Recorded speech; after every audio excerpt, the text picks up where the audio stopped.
Thanks, guys. And for those of you who don't know who I am, I'm gonna be. All right, time for your viewer mail. Buzzy bee? Busy bee. Busy bee. All right. Bee. First viewer mail comes from Greg Johnson. Greg says, why should Team 3D wrestle the Motor City Machine Guns for their last match? Shouldn't they have their last match with the team they had history with? Now I'll take it back over to our analysts, David Hero and No, we'd rather stay Damian with Nelson. Okay. Thank you, Linda. You know, Greg Johnson, Motor City Machine Guns and Team 3D. I don't think the match has been made yet. Maybe it has been. We've missed it. But we talked about this when it was announced at Bound for Glory. And you even said, what reason does the Motor City Machine Guns have to have a title match with Team 3D? Why is Team 3D seeking the Motor City Machine Guns for their farewell match? Because they're the best in the world at what they do. They're the TNA World Tag Team Motor City Champions. Machine Guns? Yeah. I wouldn't be surprised if they don't retire. That they just become big monster heels and beat up the machine guns and say, we're not leaving. What fun is that? Tag teams are not the issue in TNA wrestling right now. Baby faces are. Well, Matt Morgan's a babyface. A good guy. Really? Matt Morgan. Matt Morgan? Mhm. I can He's see good that. with kids. I can see that, yeah. Cal's a fan, you know. You know what's funny is after Cal put him over, look what happened. Now he's a babyface. So, who should the match be with? If they're really having a farewell match and they had any chance with any team in wrestling, who should Team 3D's farewell matchup be with? Hardy's, Edge and Christian, Really? if it were able to happen. Hell, as far as we know, by the time this is all said and done, maybe Matt Hardy will be a part of TNA, maybe it can happen. Nah. I mean, if it could, but obviously it can't. I would think Public Enemy, but that'll never happen. Right. Steiner's. I'd love to see Hall and Nash, the Outsiders, against Team 3D. Has that ever happened? Might have happened maybe once in TNA. The Nasty Boys? I don't know. I mean, does it make a difference? The Nasty Boys, really? Yeah. Thank you for that email. Let's go now to the continuing long list of WCW's 10 best moments, and I'm still shocked This is that we're all the way at number 2. Continuing long. They had that many? Take it away, Meathead. No costume for Meathead this week. What's that all about? He's always wearing a costume. Look at that hair. 10 best.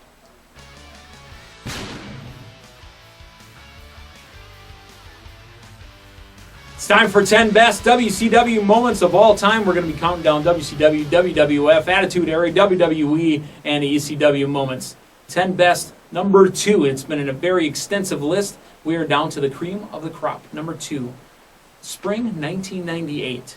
A certain Carolina boy was kind of shoved off of TV because of Eric Bischoff, and he said that he didn't want him on TV anymore. There was talk of litigation about getting him back on TV. You know, Bischoff had kept putting him down. Well, after all the vignettes, after all the build-up, Arn Anderson brings out all the boys to the ring. Arn Anderson brings out Chris Benoit. He brings out Dean Malenko, Steve Mongo McMichael. And then finally, he brings out the Nature Boy, Ric Flair. Woo! The reformation of the Four Horsemen and the ever-so-famous line used on this very program. Fire me! I'm already fired. Fire me! I'm already fired. We made it into a t-shirt. That's how great that line is. Number 2 in WCW's 10 best, the reformation of the Four Horsemen. And fire me, I'm already fired.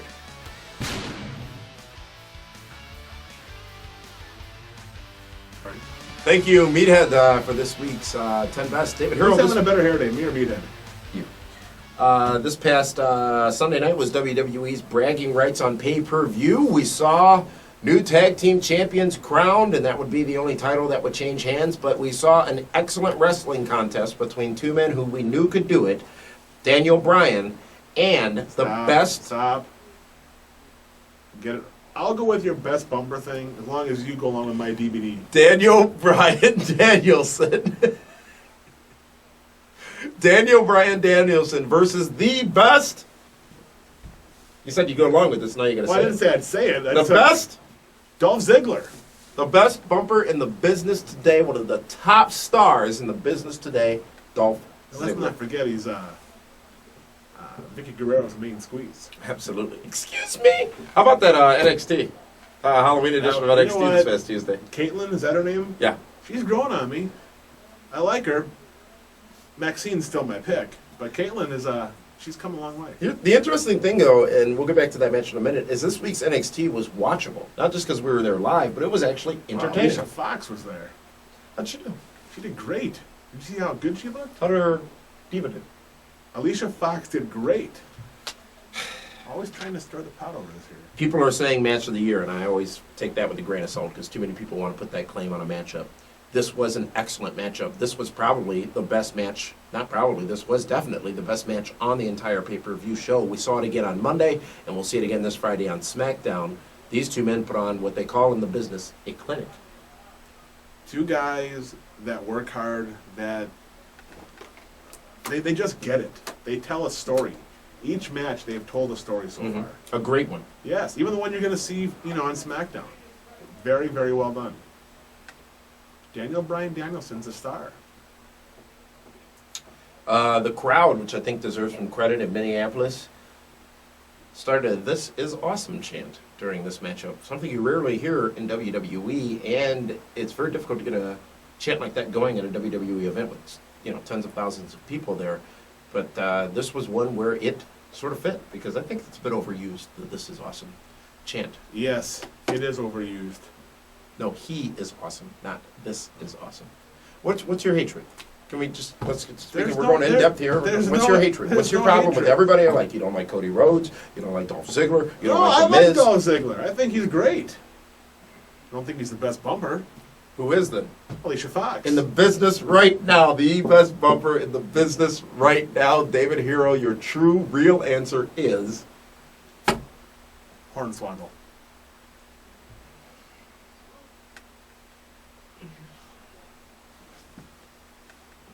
you're impossible. You are just impossible. Yes, that's why I'm divorced. Is Dolph Ziggler a great bumper? Yeah, he's Is great. he a great Is he performer? the best? Is No. he reminiscent of a Mr. Perfect as far as his overall wrestling style? They're similar. Thank you. Feel Team- better now? A little bit. Team Raw versus Team SmackDown. The Miz triumphant for Team Raw. He was the last man standing, And Team SmackDown wins again. Sheamus was triumphant for Raw. He didn't get pinned. Well, he didn't win. Wasn't the Neither last did man Miz. standing. He got counted out. Big Show wouldn't let him back in the ring. How many people did The Miz eliminate? The Miz eliminated... None. None. How many did Sheamus? Dose. Sheamus eliminating... Doesn't matter. Morrison? He knocked out two people. No, Kingston and Tyler Rex. Yeah. Really, you're counting Sheamus. Tyler Rex? Tyler Rex is going to be a star. Gonna be? Gonna be. Little action between Rey Mysterio and Alberto Del Rio in that matchup. Actually, Yes. Del Rio taking out Mysterio. How obvious was it that Mysterio was going to come back by the end of the match? Oh, absolutely. The Spirit of 76 had his head all wrapped up, like he's all ready to go. He knew he was going to come back. Team SmackDown wins. Right thing to do. They had to. I will give WWE this credit. I believe there were at least 3, if not 4, promotions for SmackDown during Raw this past Monday night. And that's why they had to have SmackDown win because, and you know what, we didn't, once again, we missed the obvious on Be the Booker. They have to promote SmackDown so people know where to find it. You said that. Yeah, but I picked Team Raw. Well, I because picked this Joker. The Miz was And part of Team Sheamus. Raw. So how, The only guy that came through for me was Sheamus. Because he didn't lose. Natalya versus Layla. Michelle McCool obviously getting involved in that matchup. Lay Cool retaining the Divas Championships. I was more impressed with what you're going to see on SmackDown, Layla's Halloween costume. Brand new tag team champions as the former tag team of the Dashing Ones created and ended on SmackDown this week. Cody Rhodes and Drew McIntyre losing to John Cena and David Otunga, of course, on Monday I loved night. it. That was great booking. Really? Why not? It wasn't bad, aside from... It was something that nobody expected, but it made so much sense. You said what about John Cena being on the pay-per-view in a wrestling match this past Sunday? How many parents didn't order, or how many kids didn't make their parents order because they didn't think John Cena was wrestling? Maybe. That's a valid point, I think. He won the big penny, though, for a night. And exactly. And then more would go deeper within Nexus on Monday night's Raw. Buried Alive matchup, The Undertaker versus Kane. Speaking of Nexus, we saw Nexus involved in this matchup, actually helping Kane defeat The Undertaker. Seemingly Kane not aware that they were going to participate in this matchup. And regardless... Why does Wade Barrett come out when he has a world title match? Right. That I didn't like. Yeah, that didn't make much sense. But The Undertaker buried alive again, and now on his fall hiatus. Yeah? It's time to recoup. The matchup overall, your thoughts? Let me say this, though. Buried alive matchups, in my opinion, are just stupid. Just doesn't make any sense. They're stupid. They're just... The concept is just flawed. Inferno match, stupid. Hell in a Cell, great match concept. Casket match, fun, exciting, entertaining. Buried alive, I mean, I can't get beyond the fake grave. It's like cartoons. Remember Voltron? It's a fake grave? Yeah. Taker really wasn't... No. There's probably a door underneath. So Taker and RVD are now proved that wrestling's fake. What a shame. Wade Barrett defeats Randy Orton. John Cena did what he had to do. He did. And you know what? It sucked. Wade Barrett should have left as the champion. Some are saying that those might have been the original plans for this matchup, but they changed. I am officially sick of this Cena Nexus thing after Monday night. Really? Done. Could care less. Just, who cares? He's conflicted. You know, yeah. It's just... If Cena were to come out with the Nexus shirt, it could be a little more believable. But what'd you do, step on a duck?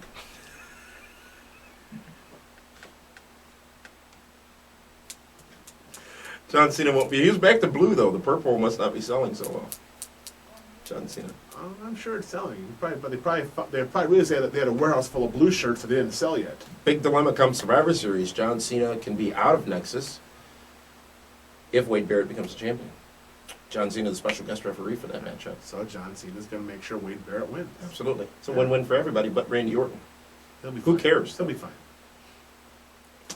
WWE Bragging Rights, our post-show of WWE Bragging Rights, available on pwrshow.com on demand.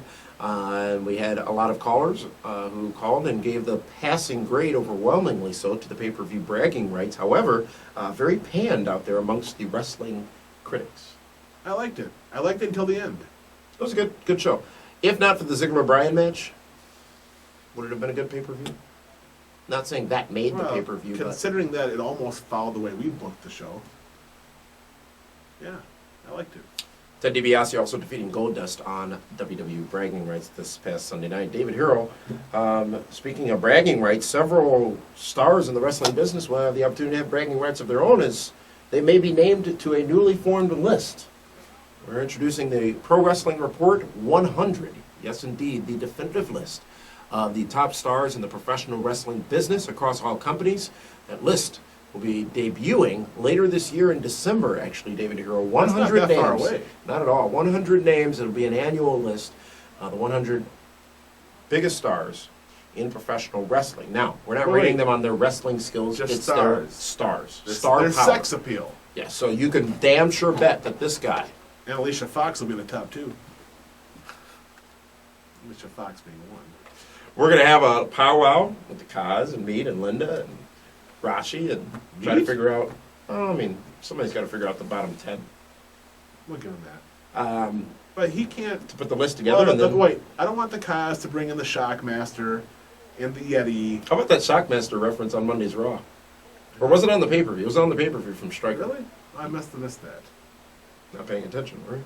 The PWR 100. It's going to be a several episode series where we will outline the 100 biggest stars in professional wrestling, and it's going to be fun. Current stars. Current. It's for 2010. Are there 100 wrestlers? Yeah, we'll get there. All right. I believe you. Speaking of the Kaz, you know what? He didn't like the name of his segment anymore, and since he's on this big high horse nowadays. You know what? Instead of dashing chorus, let's have it. No. Shocking. Dashing, Frank dashing, Castillo. dashing. 3 times. So he's 3D now? The Pulse with the Cause.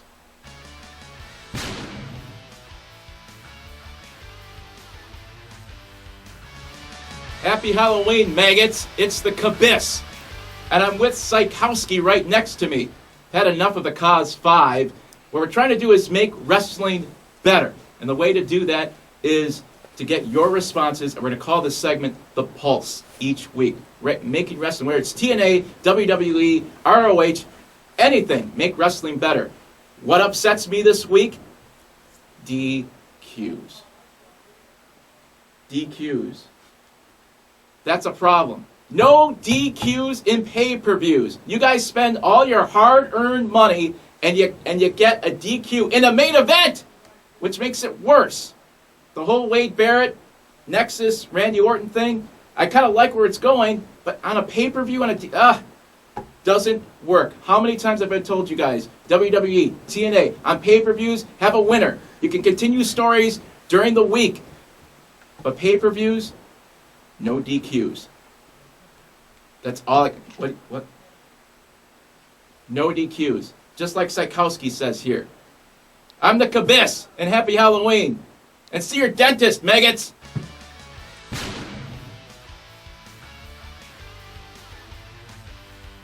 And now it's time for our Fan of the Week.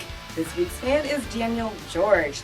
Daniel says, as of late, I find myself rather apathetic towards what is going on in WWE. I think that the Nexus as a group are so uninteresting and inexperienced that I don't want to watch any of them wrestle. I could care less for NXT because if I wanted to be bored by a contest on a reality TV inspired show, I would watch American Idol. The in-ring work of the workers are so limited and decreased that every finisher makes pro wrestling look even more unreal. Am I wrong for being this frustrated? Now let's take it back over to Justin and Ralph. How about that costume from Linda? She's got you beat. She's not wearing a Absolutely.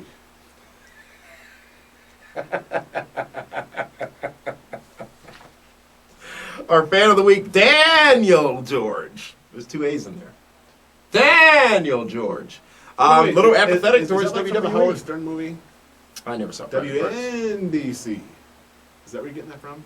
You know, Howard Stern's contract's up at the end of this year. You're going to try for, he might not do, he's going to do the show still, but see, he's Can Series afford to pay him?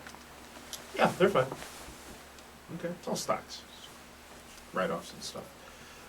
Frustrated with WWE is Daniel George. Frustrated with NXT. Frustrated with Nexus. Very apathetic towards what's going on in WWE. Nexus is doing everything. The question Daniel has, though, is he wrong for being this frustrated with WWE as a longtime wrestling fan? No, not at all. I mean, if you're a longtime fan, you've seen a lot of great stuff. You know, you've seen T.L. Hopper, you've seen The Goon, Abe Knuckleball Shorts. Salvatore Sincere. Why would you be upset about the Nexus? Wade Barrett's a star.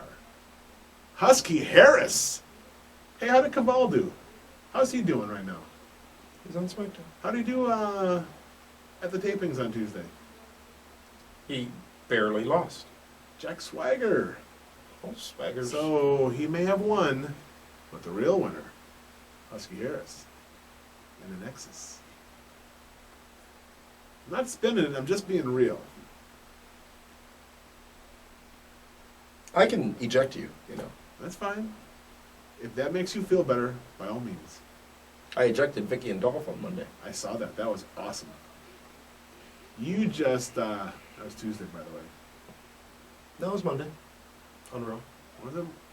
You know, it's just all. Are you here this week? Is that wig too tight? It is actually kind of, it's a little itchy, but you know what? I'm kind of digging it. You want to try it later? See how No, it works absolutely for not. Absolutely not. Daniel, fan of the week. You know, I appreciate where you are. I would give WWE some credit over the last few weeks.